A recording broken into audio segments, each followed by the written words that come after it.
우리가 지난주까지 사사기의 말씀을 잘 나누었고 이제 룻기 이 책에 대해서 좀 보려고 합니다. 사사기 같은 경우에는 백성을 위기에서 구원한 한 사람, 그 개인에 대한 이야기를 좀 집중했다라고 한다면, 오늘 우리가 함께 볼 룻기의 경우에는 그 사사 시대를 살아가던 한 가정의 이야기에 집중을 합니다. 어두웠던 사사 시대를 이 가정이 어떻게 살아갔는가, 이것에 대해서 집중하는 것이 룻기다라고 할 수가 있습니다. 사실 이게 4장까지가 있어요. 그런데 설교 스케줄상 룻기는 오늘 딱 한 번만 다룹니다.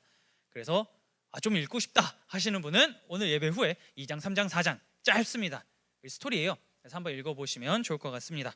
자, 룻기 1장 1절이 이렇게 얘기를 합니다. 사사들이 치리하던 때에 그 땅에 흉년이 드니라.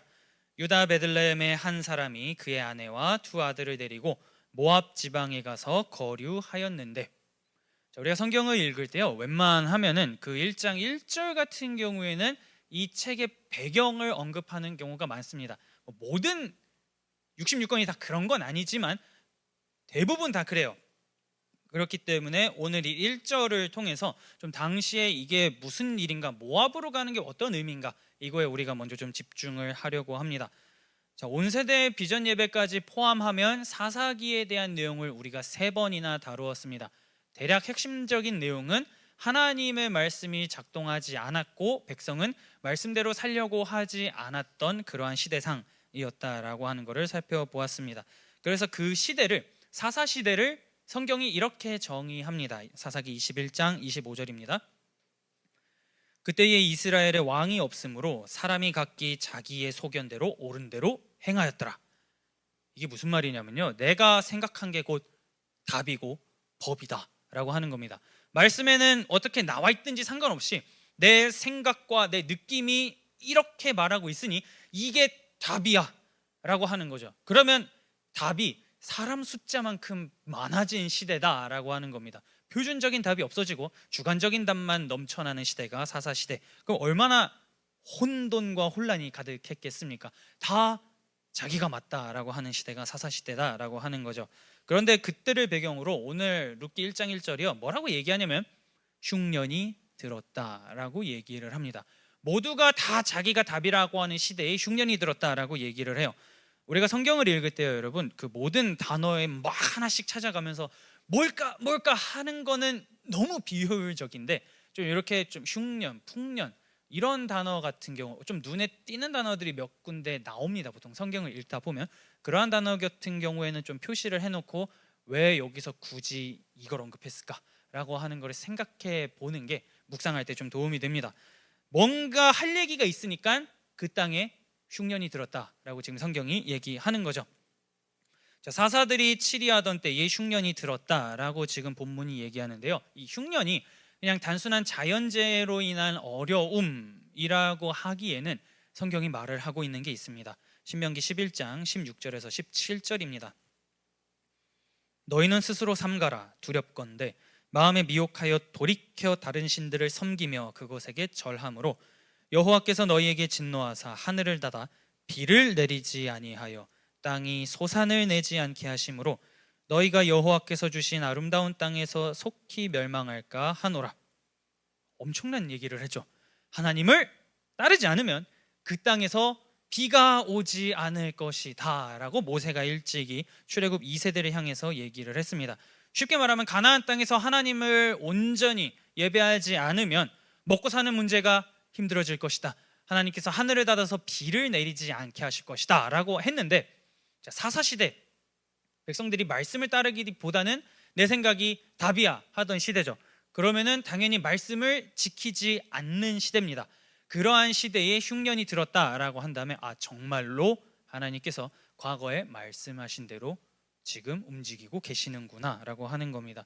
하나님의 말씀에 순종하지 않은 것에 대한 대가를 지금 백성들은 흉년이라고 하는 걸로 치르고 있다라고 하는 것이죠. 말씀을 지키지 않는 결과, 그거를 백성들은 온몸으로 받아내며 살아가던 시대였다라고 얘기합니다. 그렇게 흉년이 든 이 시대에 갑작스럽게 한 가정이 등장합니다. 유다 베들레헴 땅에 엘리멜렉이라는 사람이 있었다라고 얘기를 합니다. 이 사람이 아내와 두 아들을 데리고 모압이라고 하는 지방으로 가서 살기 시작했다라고 의미를 합니다. 자, 베들레헴 좀 이름 익숙하죠? 우리에게 익숙한데 이 지명의 이름이 뭐냐면요, 빵집입니다. 빵집. 지명 이름이 빵이다라고 하는 거는 거기가 어마어마하게 추수를 많이 할 수 있는 지역이다라고 하는 것도 우리가 상상을 할 수가 있어요. 빵집에 추수가 많이 되어지는 그 지역조차 흉년으로 허덕이는 상황이 펼쳐졌다라고 얘기를 하는 겁니다. 그래서 그 마을에도 곡식이 나오지 않자 엘리멜렉이라고 하는 이 가정은 모압이라는 데로 이사를 갑니다. 우리 저기 좀 가자라고 넘어가는 거죠. 그러면 모압이 도대체 어디길래 이들이 움직였을까라고 하는 것으로 우리가 좀 시선을 돌리려고 합니다. 모압, 이스라엘하고요 친척 관계입니다. 친척 관계인 민족이에요. 뭐 피가 그래도 어느 정도는 섞였습니다. 자, 이스라엘의 조상, 보통 믿음의 조상이라고 하는 자가 아브라함인데요. 그 아브라함의 조카가 롯이라고 하는 사람이 있습니다. 오늘 본문에 나오는 룻하고 보통 다들 많이 헷갈리시는데 아브라함의 조카는 롯이고요. 오늘 본문에 나올 사람은 룻입니다. 이 조카 롯을 통해서 나온 민족이 모압입니다. 그러니 힘든 시기에 흉년이잖아요. 좀 혈통적으로 가까운 친척 민족이 거주하고 있는 땅에 가가지고 좀 살면 여러 가지 지원도 받을 수 있고 좀 그렇지 않을까라고 하는 생각에 모압으로 이사를 갑니다. 자, 그런데 성경은요 모압을 좋게 보지 않습니다. 굉장히 부정적으로 보는 민족 중에 하나입니다. 자, 롯의 자손이지만 모압의 출신은 근친으로 태어났습니다. 소돔과 고모라가 멸망한 다음에 롯과 두 딸은 살아남았습니다. 그때 롯의 두 딸들이요, 이제 남자가 없다, 우리는 자녀 생산하기가 어렵다, 옆에 남자가 있네, 우리 아버지라고 해서 아버지가 완전히 술에 떡이 될 때까지 진탕수를 먹이고 그 다음에 관계를 갖고 임신을 합니다. 하루는 첫째 딸, 두 번째는 둘째 딸, 이렇게 하면서 관계를 가져서 임신해서 낳은 자손이 모압이고 암몬입니다. 성경에서 자주 등장하는 민족이죠. 창세기 19장 35절에서 37절입니다. 그 밤에도 그들이 아버지에게 술을 마시게 하고 작은 딸이 일어나 아버지와 동침하니라. 그러나 아버지는 그 딸이 눕고 일어나는 것을 깨닫지 못하였더라. 롯의 두 딸이 아버지로 말미암아 임신하고 큰 딸은 아들을 낳아 이름을 모압이라 하였으니 오늘날 모압의 조상이요. 엄청난 출생의 비밀을 가지고 있는 민족이 모압이라고 우리가 정리를 할 수가 있습니다. 혈통적으로는 가까운 건 맞죠. 롯의 자손이니까. 근데 태어난 이 과정, 민족이 탄생한 과정은 썩 달갑지 않은 방법입니다. 그래서 그런지는 모르겠지만 이 모압이요 이스라엘에게 굉장히 적대적인 민족으로 나옵니다. 여러분 바알보올 사건 혹시 기억하십니까? 아주 몇 달 됐죠? 민수기 하면서 우리가 바알보올 사건을 좀 다루었는데 이스라엘 출애굽 2세대가 하나님 말씀에 순종하면서 야 이제는 우리 저기 건너갈 수 있어라고 한 바로 그 코앞 지점에서 백성을 싸그리 무너뜨렸던 그 사건 바알부올입니다. 그 사건의 주동자 그 민족이 어디냐면요 모압입니다. 모압이 이스라엘 백성을 한 차례 엄청나게 크게 흔들었었어요. 우상을 섬기고 하나님을 버리고 음행을 서스럼 없이 행할 때 하나님으로부터 받는 진노가 어떠한가를 그들은 경험을 했습니다. 그리고 그거보다 더 앞선 시대로 가면요 이제 막 출애굽해가지고 사람들 아직 정돈이 안 됐을 때 광야길을 걸어가다가 좀 지름길이 나옵니다. 그 지름길 중에 한 군데가 모압이었어요. 그래가지고 이 땅을 우리가 좀 건너가고 싶습니다. 알잖아요, 우리 친척이잖아, 좀 어려울 때 도웁시다 라고 모세가 얘기하지만 모압 측에서 거절합니다. 우리는 너희에게 줄 것도 없고 이 길을 열어줄 의무도 없다, 죽기 싫으면 오지 마라 라고 하면서 거절합니다. 그래서 이제 막 출애굽해가지고 도움이 너무나도 필요했던 이스라엘 민족은 뭐 아무런 도움도 얻지 못한 채 떠도는 생활을 계속합니다. 그리고 나서 다시 시대를 좀 빨리 감기를 하면요 사사시대에 모압이 이스라엘을 굉장히 괴롭혔고 그 모압과 싸웠던 사사가 에훗입니다. 사사기 3장 13절에서 14절입니다. 에글론이 암몬과 아말렉 자손들을 모아가지고 와서 이스라엘을 쳐서 종려나무 성읍을 점령한지라. 이에 이스라엘 자손이 모압 왕 에글론을 18해 동안 섬기니라. 이스라엘을 아주 괴롭혔던 민족 모압이라고 하는 거죠. 그러면 이스라엘과 혈통적으로는 가까운데 역사적으로 봤을 때는 이거 전혀 우호적인 관계가 아닌 민족이 모압입니다. 그래서 하나님께서는 일찍이 이렇게 말씀하신 게 있어요. 신명기 23장 3절입니다. 암몬 사람과 모압 사람은 여호와의 총회에 들어오지 못하리니 그들에게 속한 자는 10대뿐 아니라 영원히 여호와의 총회에 들어오지 못하리라. 모압은 영원히 나의 백성이 될 수 없다 라고 하나님께서 못을 박읍니다. 지속적으로 하나님의 백성을 적대한 것이 있기 때문에 계속해서 그 스탠스를 취한다면 하나님께서도 모압을 받아주지 않겠다라고 하는 거죠. 이걸 바꿔 말하면 내가 하나님의 백성이 되고 싶습니다라고 그래도 뭔가 회개하고 참회하고 나아온다면 받아들일 수는 있으나 일단 기본적으로는 너희를 받지 않겠다라고 하나님께서 말씀하는 그러한 선언입니다. 그런데 바로 그 모압 땅으로 유다 지파 베들레헴 땅에 있던 엘리멜렉이라는 사람이 자기의 가족들을 데리고 그곳으로 건너가는 어처구니 없는 결정을 하게 되는 겁니다.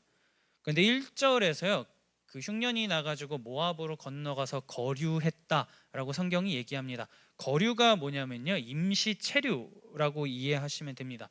짧게 1년 2년 잠깐만 살다가 베들레헴이 다시 좀 원상복귀가 되면은 바로 돌아가자라고 하는 마음에 넘어간 겁니다.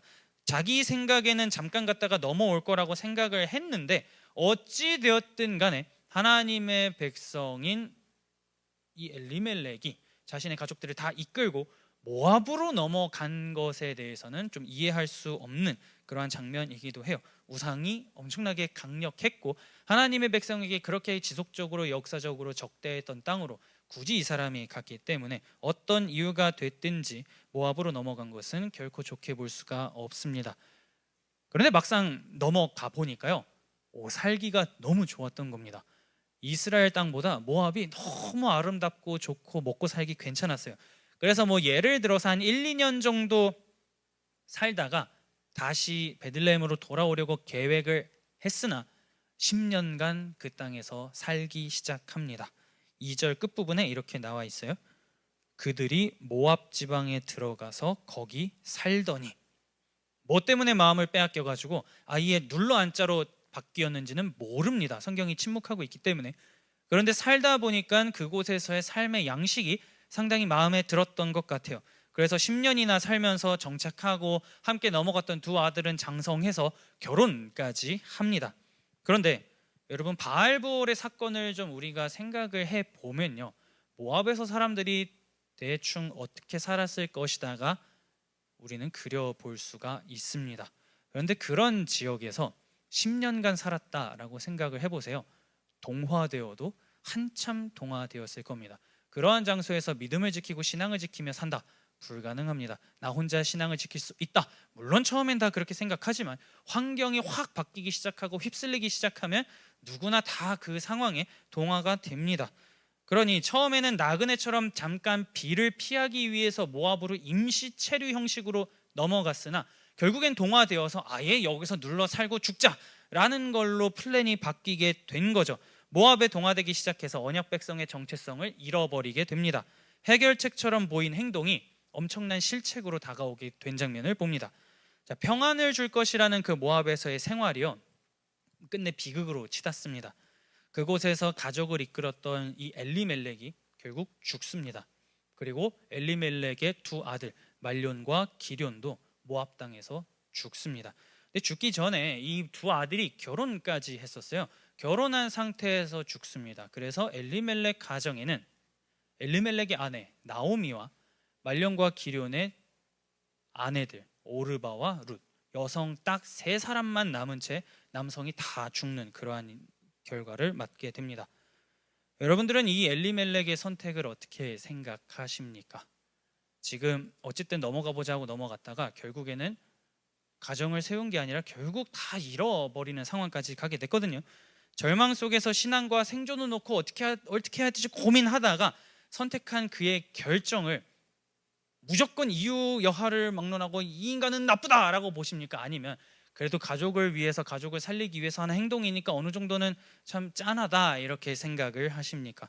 흉년으로 아내와 두 아들은 굶주리고 있고 상황은 나아질 기미가 보이지 않고 기업으로 받은 약속의 땅은 점차 피폐해져 갑니다. 그런 상황 속에서 모압 땅을 딱 봤는데요, 너무 괜찮아 보여요.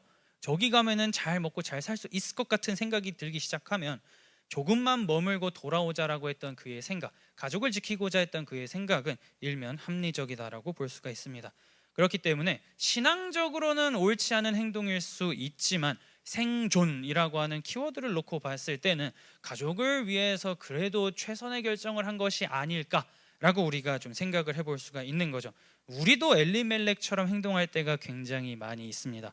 모압을 선택했던 것처럼 우리도 잠깐 비를 피하기 위해서 이 어떤 무언가를 막기 위해서 잠깐 어떤 행동을 합니다. 그리고선 다시 원래대로 돌아와야지 라고 하다가 끝내 돌아오지 못하고 방황하고 표류하는 경우가 우리 인생에서도 왕왕 있죠. 잘못되었음을 알면서도 그래도 잠깐 여기 있으면 비를 피할 수 있으니까 그때까지만 어떻게든 버텨보자 라고 우리도 엘리멜렉처럼 행동할 때가 많이 있습니다. 신앙보다 현실, 말씀보다 안정을 쫓을 때가 많이 있다라고 하는 거죠.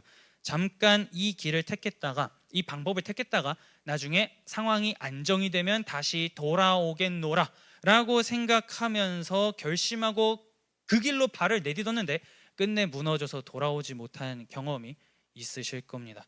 모압에 정착한 엘리멜렉의 가족이 딱 이 상황을 맞닥뜨리게 된 거죠. 그러면 만약에 룻기가 짠 이렇게 하고 끝나면 책이 진짜 암울합니다. 뭐 교훈이 없어요. 그냥 말씀 안 들으면 하나님이 다 죽인다 이거밖에 나오지 않습니다. 그래서 룻기는 그렇게 하나님이 그런 분이 아니다. 하나님의 백성이 하나님의 말씀을 지키지 않으면 말로 표현할 수 없는 엄청난 죄책감과 벌을 내리시고서는 끝내 하나님이 자기 백성을 누르신다라고 얘기하는 게 아니라 분명히 그 안에서 무언가 하나님께서 말씀하시는 게 있다라고 얘기를 합니다. 만약에 룻기가 이렇게 끝나면요, 우리는 자연적으로 하나님의 상을 어떻게 그릴 수밖에 없냐면 말 안 들으면 일단 다 풍비박살. 하나님께서는 두 번의 기회는 없다. 한 번 삐끗하면 우리 다 죽는다. 이거밖에 나오지 않습니다. 그러면 구약에서 하나님의 모습이 이렇게 나타나기 시작하면요, 신약의 하나님, 예수님 성자 하나님이잖아요. 어긋납니다. 하나님에 대한 상이 어긋나요. 그렇기 때문에 룻기는 계속해서 그 이야기를 펼쳐나갑니다. 암울한 상황 가운데 산줄기 빛이 있다라고 얘기하죠. 6절입니다. 그 여인이 모압 지방에서 여호와께서 자기 백성을 돌보시사 그들에게 양식을 주셨다 함을 듣고 이에 두 며느리와 함께 일어나 모압 지방에서 돌아오려 하여, 어느 날 나오미가 소식을 듣습니다. 흉년만 지속되던 베들레헴 땅에 곡식이 나기 시작했다라고 하는 소식을 듣습니다. 하나님께서 추수할 수 있는 은혜를 베풀어 주셨다라고 하는 소식이 들리자마자 이 사람이 짐 싸자라고 하고서는 돌아간다라고 얘기를 합니다. 본문에서 돌아간다가요, 짐 싸가지고 그냥 이동하는 공간의 이동, 뭐 이것도 있지만 이 단어를 더 깊이 들어가면 회개, 돌이킴, 이러한 의미도 갖고 있는 게 돌아간다라고 하는 단어입니다. 공간적으로도 이동하는 것과 동시에 나의 모압에서의 삶은 말씀을 어긴 그러한 삶이었으니 주님 내가 다시 하나님께로 돌아가겠습니다 라고 하는 결단이자 고백이었다라고 하는 거죠. 하나님의 백성이 하나님의 통치 영역으로 다시 들어가겠다고 결단한 장면이 오늘 본문입니다. 나오미가 남편 엘리멜렉을 따라 모압 땅에 왔고 그곳에서 살았던 그 모든 지난 날을 하나님 앞에 회개하기를 갈망한다가 돌아가려고 했다라고 하는 단어로 우리가 볼 수가 있습니다. 근데 사실 모압 땅에서 계속 살아도 상관없어요. 이 사람 같은 경우에 남편이 비록 죽긴 했지만 그래도 일궈 놓은 게 어느 정도는 있을 겁니다. 그리고 본문에서는 모압에서 흉년이 있었다 이런 방구도 하지 않습니다. 잘 먹고 잘 살 수도 있었어요. 물론 삶은 좀 팍팍했겠죠. 고대 사회에 남편을 잃은 과부들은 살아가기가 굉장히 힘들었습니다. 모든 노동은 남성으로부터 나왔기 때문에 과부들 같은 경우에는 구걸을 하거나 학대, 착취, 폭력 이러한 거 겪는 게 일상 다반사였습니다. 그리고 가족을 책임지려고 한다면, 남아있는 가족을 스스로 책임지려고 하고자 한다면 몸 파는 거 외에는 방법이 없었습니다. 그래서 3대 약자 중에 하나가 고대 사회에서 과부가 그래서 들어가죠. 그렇기 때문에 나오미 입장에서도 여기서 좀 살기가 팍팍하긴 하겠지만 그래도 이스라엘보다 나을 것이다 라고 생각했다면 10년간 살면서 자식 결혼까지 시킬 정도면 어느 정도 산 사람이라고 볼 수가 있어요. 그럼에도 불구하고 그녀는 다 모든 거 청산하고 베들레헴으로 돌아가려고 합니다. 여호와께 돌아가겠노라 결단하고, 그 다음에 두 며느리에게 뭐라고 얘기하냐면, 나는 간다. 근데 굳이 따라오라고 얘기하진 않을게. 일단 너희가 다시 모압 땅에서 너희 고향에서 새 출발하고 싶으면 나는 그거 존중해 라고 나오미가 얘기합니다. 사실 나오미 입장에서도 유다 땅으로 돌아가도 뭐 뾰족한 수가 없어요. 다 죽었기 때문에. 그래도 두 며느리는 좀 다르죠. 출신 자체가 모압입니다.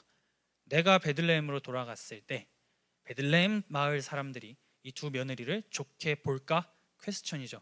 오히려 해코지 안 하면 다행입니다. 그렇기 때문에 나는 내 민족의 땅으로 돌아간다. 근데 너희는 그래도 모압 사람이니까 이 땅에서 아직 나이도 젊으니 새롭게 뭔가 새 출발을 해라 라고 얘기를 하고 있는 장면입니다. 룻이 몇 살 정도로 추정을 하냐면요, 한 중3에서 고1이에요. 그러니 여러분, 새 출발하기에 전혀 이상하지 않은 나이인 겁니다. 그래서 나오미가 이제 그냥 이 땅에서 우리 사람들, 우리 죽은 말년과 기련 다 잊고 새롭게 출발해 라고 얘기를 하는 겁니다. 나처럼 타국으로 괜히 건너왔다가 너희도 모든 걸 다 잃지 말고 그냥 고향 땅에서 지내 라고 얘기를 하죠. 그래서 오르바라고 하는 며느리는 그러면 그냥 돌아가겠습니다, 그동안 감사했습니다 하고 떠나고, 룻은 떠나지 않습니다. 16절입니다. 룻이 이르되 내게 어머니를 떠나며 어머니를 따르지 말고 돌아가라 강권하지 마옵소서. 어머니께서 가시는 곳에 나도 가고 어머니께서 머무시는 곳에서 나도 머물겠나이다. 어머니의 백성이 나의 백성이 되고 어머니의 하나님이 나의 하나님이 되시리니. 여러분은 이 16절의 룻의 고백을 어떻게 보십니까? 그냥 신앙 고백했네 이렇게 볼 수도 있겠죠. 그런데 이 사람의 이 고백이 엄청난 고백입니다. 왜냐하면 사사시대 의도적으로 말씀을 어기고 땅에 정착한 사람들의 이야기입니다. 그러면 말씀에 순종하는 삶을 살았을까 했을 때 쉽게 그렇게 말하기가 어렵습니다. 바알부올에서의 사건도 있었기 때문에요. 그러면 나오미 가정이, 엘리멜렉의 가정이 하나님의 말씀을 제대로 지키지 않았다라고 가정을 한다면 그 가정 안에서 여호와에 대한 이야기도 울려 퍼지지 않았을 가능성이 있습니다. 그냥 딱 하나만 들었겠죠. 내가 저 땅에서 믿는 신은 여호와 하나님이야. 모압 친인척 관계니까요. 어느 정도는 여호와에 대해서 좀 알 수도 있어요. 그러면 룻이 나의 시어머니가 믿고 있는 그 신이라고 하는 존재를 옆에서 보니까요, 자기가 믿는 백성을 다 때려 죽이는 신이라고밖에 생각이 안 드는 겁니다. 남자가 다 죽었기 때문에. 그러면 룻의 입장에서 여호와를 따르며 고백하겠노라라고 하기보다 그냥 모압이 믿고 따르는 밀곰 이런 신 같은 것들을 믿으면서 나 그냥 살아갈래요 라고 해도 됨에도 불구하고 그녀는 끝까지 어머니의 하나님이 나의 하나님이 됩니다 라고 고백을 합니다. 자기 삶에서 하나님에 대해 배운 것도 본 것도 체험한 것도 없음에도 불구하고 나오미의 하나님이 나의 하나님이 된다라는 고백을 한 거죠. 사사시대에 하나님을 버린 이스라엘 백성은 하나님에 대해서 신앙 고백을 하지 않는데 하나님을 전혀 모르는 이방인이 하나님을 고백하는 아이러니한 장면이 오늘 1장에서 나오게 되는 겁니다. 하나님에 대한 신앙 고백이 사라졌음에도 불구하고 모압 여인이 하나님을 믿고 따르겠다, 당시에 살아가는 이스라엘 백성들에게 경종을 울리는 룻의 행동이다라고 볼 수가 있죠. 아브라함이 어느 날 갑자기 나타난 하나님의 말씀에 순종해서 그러면 제가 주님을 따르겠습니다 라고 한 것처럼 룻도 동일한 지금 고백을 하고 있는 겁니다. 끝까지 따라가겠습니다. 그래서 결국 이 두 사람이 베들레헴으로 돌아옵니다. 너무 룻의 뜻이 확고하니까요, 나오미가 그럼 그냥 같이 가자, 두 번 다시 돌아가라고 하지 않고 고향으로 와서 성경이 이렇게 얘기합니다. 22절입니다. 나오미가 모압 지방에서 그의 며느리 모압 여인 룻과 함께 돌아왔는데 그들이 보리 추수 시작할 때에 베들레헴에 이르렀더라. 하나님이 자기 백성을 돌보신다라는 소문을 듣고 딱 베들레헴에 도착했더니 추수를 시작하는 장면이었다라고 얘기를 합니다. 앞부분에는 흉년, 근데 뒷부분에는 추수를 시작했다, 말 그대로 풍년, 이 정도 개념으로 우리가 볼 수가 있겠죠. 흉년을 피해 모압으로 가서 모든 것을 잃어버린 여인이 돌아왔을 때 그녀의 눈앞에는 모든 것이 다 원상복귀가 된 베들레헴의 모습이 나타납니다. 이것을 통해서 이 여인의 삶이, 이 가정의 삶이 앞으로 하나님께서 회복시킬 것이다 라고 하는 그 의미를 추수라고 하는 것을 통해서 내러티브가 강하게 나타냅니다. 룻과 나오미가 뭘 계산해가지고 이때 가면 추수 때야 라고 했다고 성경이 얘기하질 않아요. 그냥 걸어갑니다. 걸어가가지고 도착했는데 마침 그때가 추수를 시작한 때다라고 얘기를 하는 겁니다. 여러분 생각을 해보세요. 모든 걸 다 잃었습니다. 재산 다 잃고 남편 잃고 두 아들 다 죽었습니다. 내 옆에는 이방인 며느리 한 사람만 따라와가지고 고향 땅으로 들어갑니다. 눈에 뭐 생기가 있겠습니까? 희망찬 내일이 있다라는 생각을 하겠습니까? 그런데 딱 그 고향에 도착해가지고 펼쳐진 광경이 사람들이 다 웃고 있고 즐겁게 곡식을 추수하면서 이제 우리 뭔가 좀 먹고 살만해 라고 하는 것을 보게 되는 겁니다. 그러면 나오미가 생각하겠죠. 아, 여기에 내가 살아날 길이 있다. 지금 이렇게 회복된 이 시기에 나에게도 방법이 있다 라고 하면서 죽었던 그녀의 눈이 다시금 생기 있는 눈으로 바뀌게 될 겁니다. 그런데 왜 베들레헴의 추수가 시작됐냐? 하나님의 선행하는 은혜라고 하는 것 외에는 설명할 길이 없습니다. 왜냐하면 본문에 백성이 회개했다, 하나님께 돌이켰다 이런 말 아무것도 하지 않습니다. 여전히 사사시대입니다. 말씀 지키지 않아요. 그런데 갑자기 추수 때가 됐다라고 성경이 얘기하는 겁니다. 순종해서 추수했다라는 말 없이 그냥 하나님이 자기 백성을 향한 긍휼하심에서 나오는 선행하는 은혜를 지금 백성이 받아 누리고 있다라고 하는 것이죠. 그렇기 때문에 하나님께서는 이미 베들레헴의 보리를 심으셨고 그들이 돌아올 그 때에 맞춰서 추수를 시작하게끔 다 이끄셨다라고 하는 것을 보게 됩니다. 그러면 하나님의 은혜를 우리가 좀 이렇게 생각을 해볼 수 있을 것 같아요. 우리가 모압을 선택하고 그곳에서 거류하려고 했다가 눌러 앉는 경우가 왕왕 있습니다. 그때에도 우리가 보지 못하는 영역, 다른 공간, 다른 시간 그 가운데에서 하나님께서 무언가 회복을 위하여서 돌이키게 하기 위하여서 무언가를 일하고 계신다라고 하는 것을 이 나오미와 룻의 이야기를 통해서 볼 수가 있습니다. 다른 그 어딘가에서 사람과 환경을 통해서 말씀하고 계시는 하나님의 모습이 나타난다라고 하는 것이죠. 엘리멜렉처럼 피할 길을 택하다가 암초 만나가지고 배가 좌초할 수도 있습니다. 실패 속에서 새로운 길을 여시는 분은 하나님이시다라고 본문이 얘기합니다. 그리고 그 새로운 길을 걸어가기 위해서는 나오미처럼 결단하는 게 필요하다라고 하는 거죠. 돌아오려고 했다. 돌이킴이라고 하는 게 필요하다라는 겁니다. 단절된 모압이라고 하는 하나님과 그 단절된 세상 속에서도 여전히 하나님은 우리를 부르고 계십니다.